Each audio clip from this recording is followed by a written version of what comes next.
Bismillahirrahmanirrahim. Assalamualaikum warahmatullahi wabarakatuh.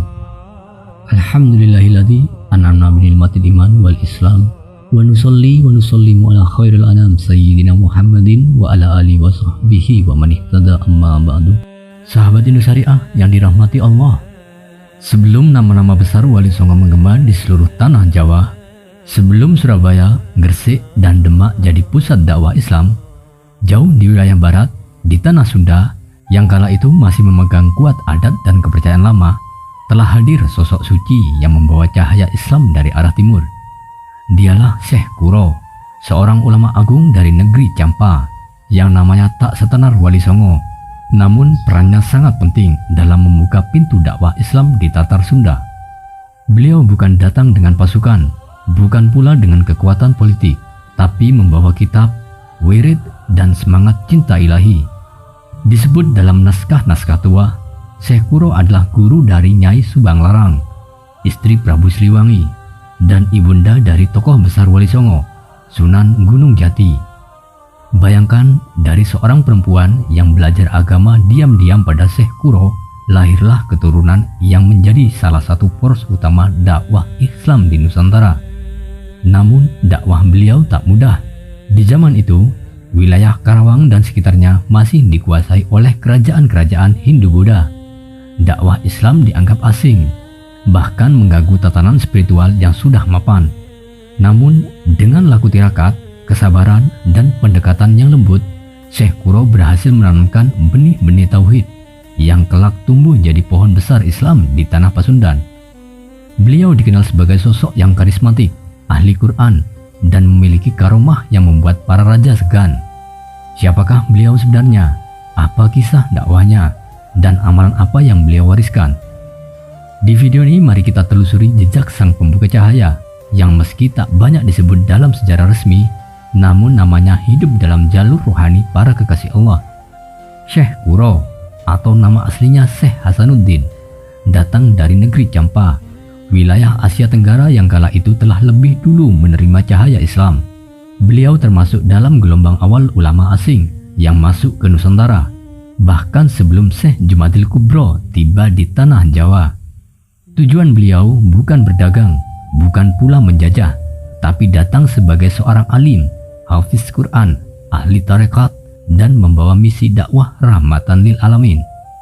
Dalam naskah kuno berjudul Carita Purwaka Caruban Nagari disebutkan bahwa sekitar tahun 1400-an Masehi, Syekh Kuro tiba di pelabuhan Muara Jati Cirebon, lalu melanjutkan perjalanannya ke wilayah Karawang.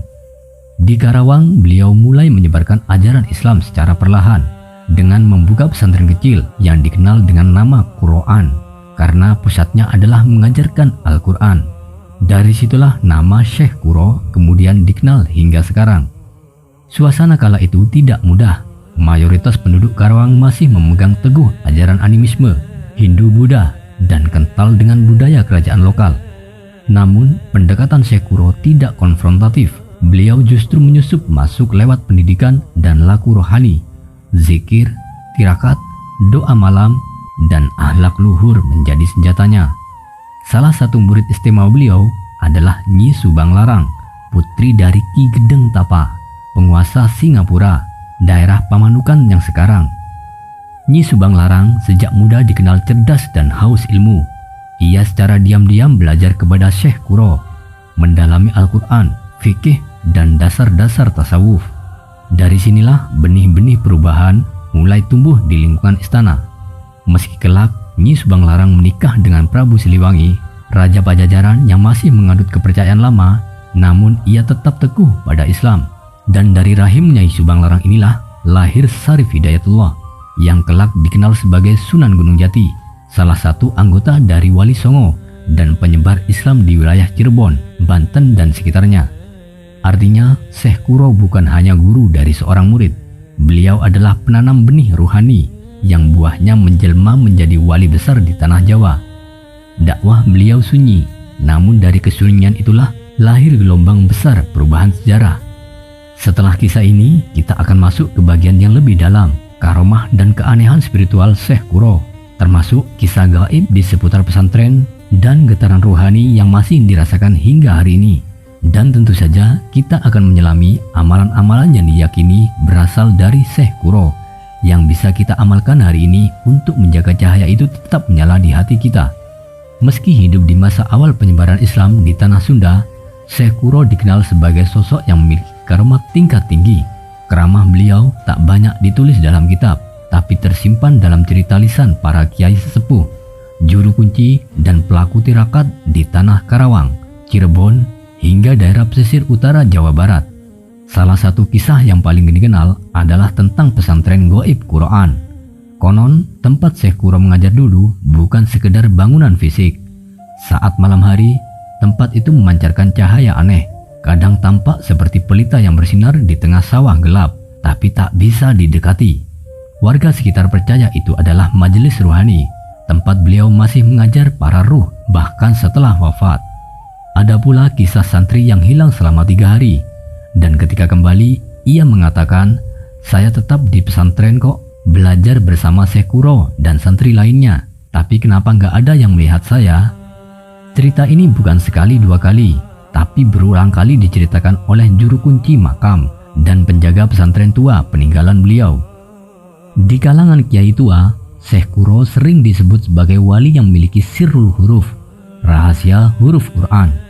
Beliau bisa memahami makna batin dari huruf-huruf hijaiyah dan mengajarkannya pada murid pilihan dalam bentuk zikir khusus, lambang, dan doa rahasia.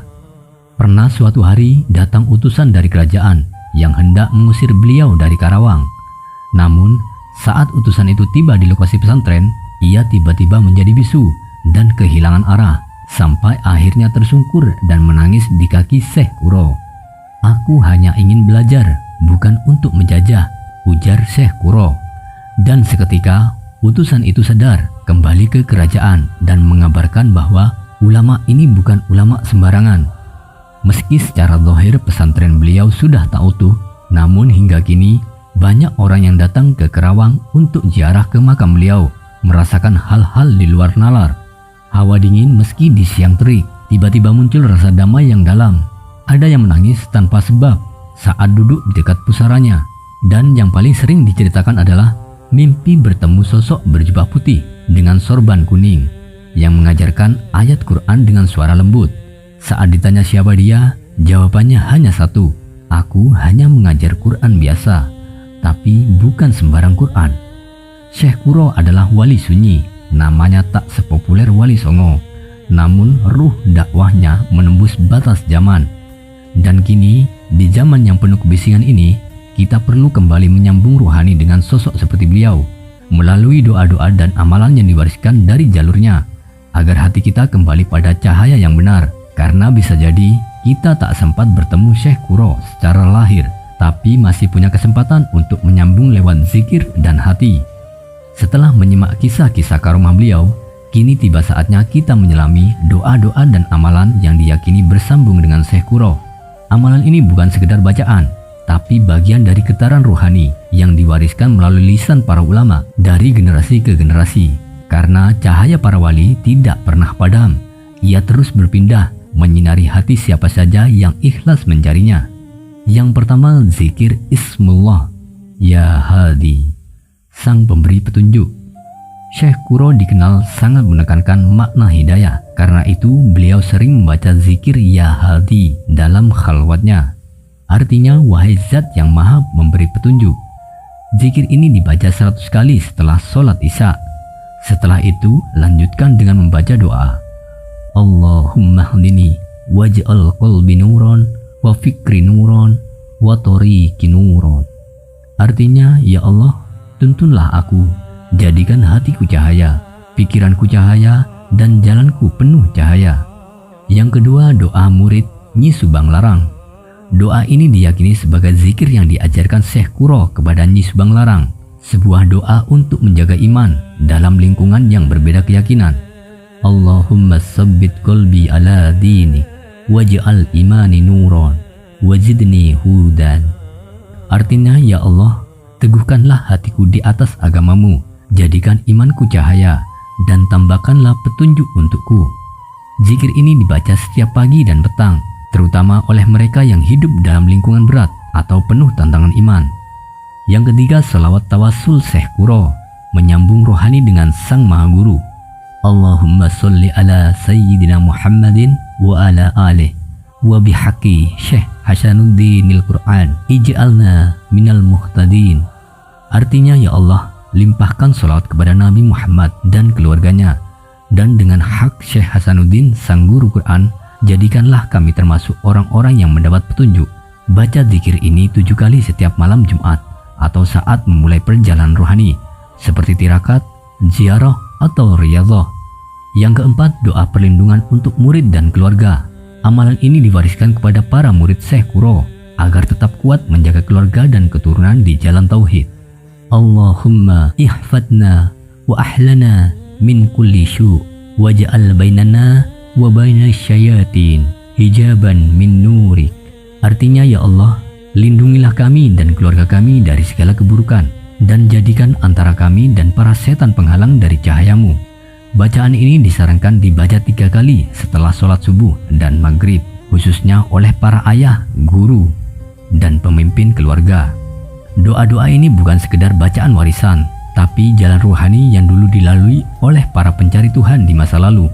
Dengan mengamalkannya, kita tak hanya menyambung sanad doa, tapi juga menyambung cinta kepada para kekasih Allah yang datang tanpa pamrih hanya untuk menyampaikan satu hal, bahwa hidup sejati adalah ketika kita kembali mengenal Tuhan. Sahabat Indosyariah yang dirahmati Allah, dari Syekh Kuro kita belajar bahwa perjuangan tak harus ramai, bahwa dakwah tak harus dengan pangkat, cukup dengan cinta, ilmu, dan amal yang istiqomah. Allah akan meluaskan keberkahannya. Amalan-amalan tadi walaupun sederhana, tapi kalau dibaca dengan hati yang yakin, insya Allah akan menjadi penarik cahaya petunjuk dan pembuka pintu rezeki. Karena para wali tak pernah mengajarkan kekayaan dunia, tapi siapapun yang mengikuti jejak mereka akan dimudahkan jalan hidupnya oleh Allah, baik rezeki lahir maupun batin. Maka marilah kita mengamalkan zikirnya, baca doanya, praktekkan setiap hari, pelan-pelan, istiqomah. Insya Allah hatimu adem, jiwamu lapang, dan rezekimu mengalir tanpa terduga. Dan yang lebih penting dari semua itu, kita akan semakin dekat kepada Allah dan kepada kekasih-kekasihnya.